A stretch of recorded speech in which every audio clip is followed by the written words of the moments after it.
Hello students, कैसे हैं आप सब। आई होप आप सब अच्छे होंगे। एंड आज का हमारा टॉपिक है पेटेंट डक्टस आर्टीरियोसिस। इसको हम डिटेल में पढ़ेंगे, तो वीडियो आपको लास्ट तक देखना है। चैनल पर नया है तो चैनल को सब्सक्राइब कर देना है। तो चलिए स्टार्ट करते हैं। The ductus arteriosus is a normal pathway in the foetal circulatory system connecting the left pulmonary artery with the descending aorta।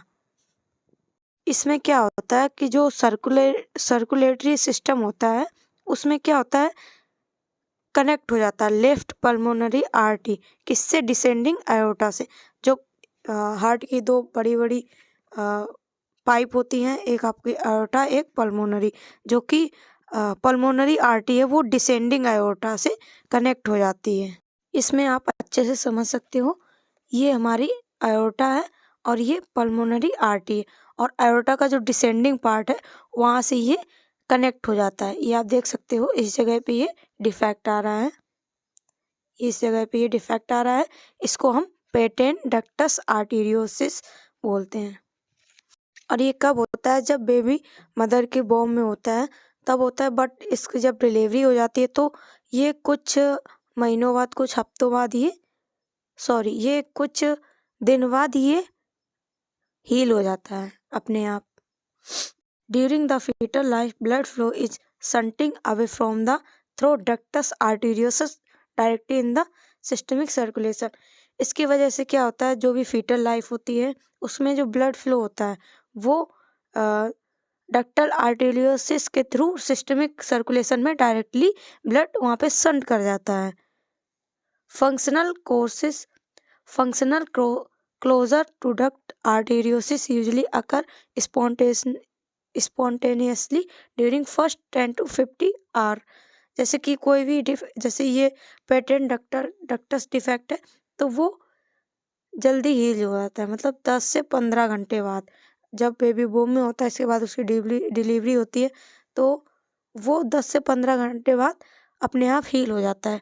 But ये मैटर करता है कि उसका जो डिफेक्ट है वो कैसा है, लार्ज है कि छोटा है, इसके हिसाब से वो उसमें हील हो जाता है। Permanent closure occur within 5 to 7 days। इसमें जो परमानेंट क्लोजर होता है उसमें टाइम लगता है, मतलब 5 से 7 दिन लगता है। In most infant but keep it several week. अगर ये ज़्यादा वीक तक अगर जा रहा है, हील नहीं हो रहा है, if the closure ductus arteriole does not occur even 2 to 3 week age is also known as the patent ductus arteriosus।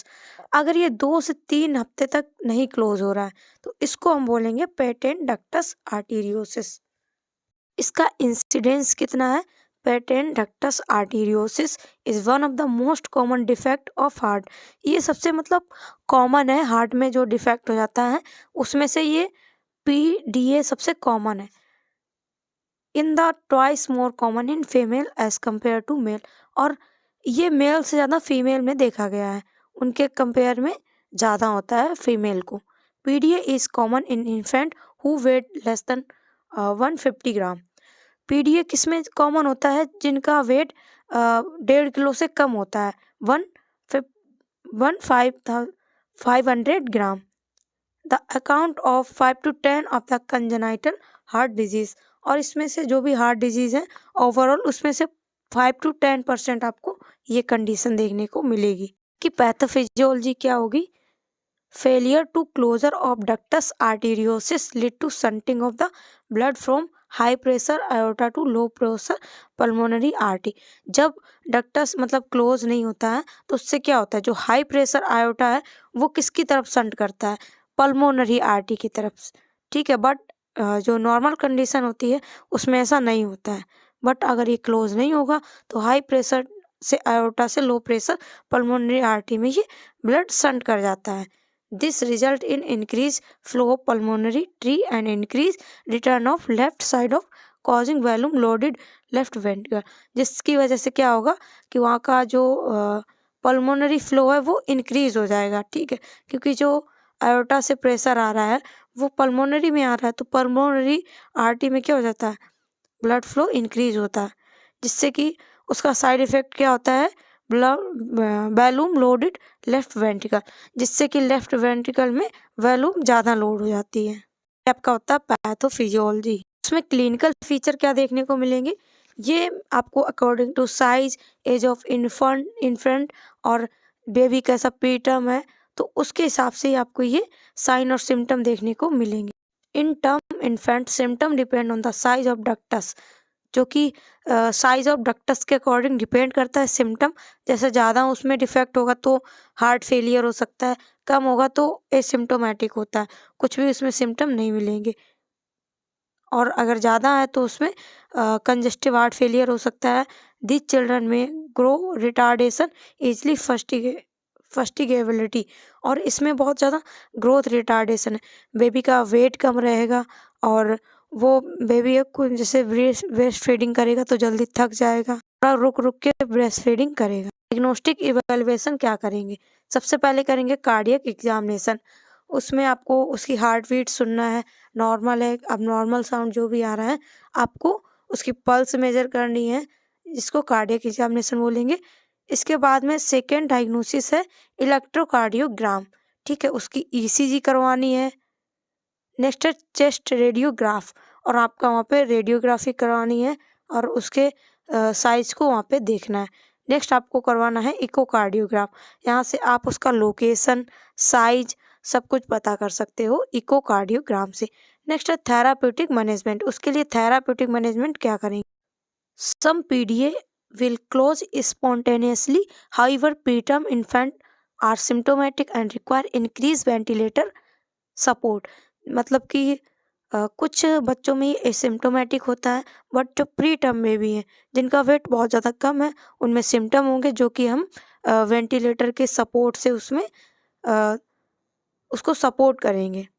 Medical management of PDA include administration of indomethacin, उसमें मेडिकल मैनेजमेंट क्या देंगे, उसको कौन कौन सी मेडिकल एडवाइस देंगे, medicine देंगे, जिसमें हम इंडोमेथासिन देंगे उसको, prostaglandin inhibitor by inhibiting prostaglandin, जो कि इनहिबिट करता है प्रोस्टाग्लैंडिन को, indomethacin allow to PDA to close, उसको इंडोमेथासिन देंगे जिससे कि उसका पीडीए जो डिफेक्ट है वो क्लोज हो सके। This agent is more affected in pre term, ये आपको प्री टर्म बेबी में ज़्यादा देखने को मिलेंगे देन टर्म इन्फेंट, और जो टर्म इन्फेंट है उनके अकॉर्डिंग प्री टर्म बेबी में ज़्यादा ये इफेक्टिव देखने को मिलेंगे। And should be administered before age of 10 days, और ये जब बेबी 10 दिन का होगा उससे पहले हमें ये सारी मेडिसिन उसको देनी है। इट इज़ गिवन ओरली, और उसको इंट्रावेनस भी दे सकते हैं, उसको ओरली भी दे सकते हैं इन डोज ऑफ 0.2 mg पर kg, आपको 0.2 mg पर kg के हिसाब से उसको देना है। May be repeated up to 3 time and interval of 12 to 14 hour, आपको उसको रिपीट करना है या फिर आपको एक इंटरवल एक टाइम के बाद में फिर उसको देना है। कब तक देना है, 24 घंटे में। अगर उसको लार्ज डिफेक्ट है तो उसको हमें सर्जिकल क्लोजर मतलब सर्जिकल उसकी सर्जरी करनी पड़ेगी। Surgical closure can done at any age, जो कि किसी भी एज में कर सकते हैं, but it done preferably by 6 month, but इसको प्रेफर किया जाता है कि आपको 6 मंथ के अंदर ही उसकी सर्जरी करवानी है। थ्रू आ लेटरल थोरैक्टोमी, जो कि लेटरल थोरैक्टोमी के थ्रू उसको हम डक्ट इज आइदर लिगेटेड विद स्वीचर और लिगेटेड एंड डिवाइडेड कम्प्लीटली, और उसको हम स्वीचर वहाँ पे कर देंगे, जो भी ओपन होगा उसको हम वहाँ पे क्लोज कर देंगे। There is a close heart surgery and how low risk, और इसको हम क्लोज हार्ट सर्जरी मतलब इसमें जो ओपन हार्ट सर्जरी नहीं होगा, क्लोज हार्ट सर्जरी होगा, जिससे कि उसके रिस्क भी कम रहेंगे। ये था हमारा आज का topic PDA. I hope video आपको अच्छा लगा होगा। वीडियो अच्छा लगा तो वीडियो को लाइक करें, चैनल पे नए तो चैनल को सब्सक्राइब करें। Thank you for watching my video. Subscribe for more content.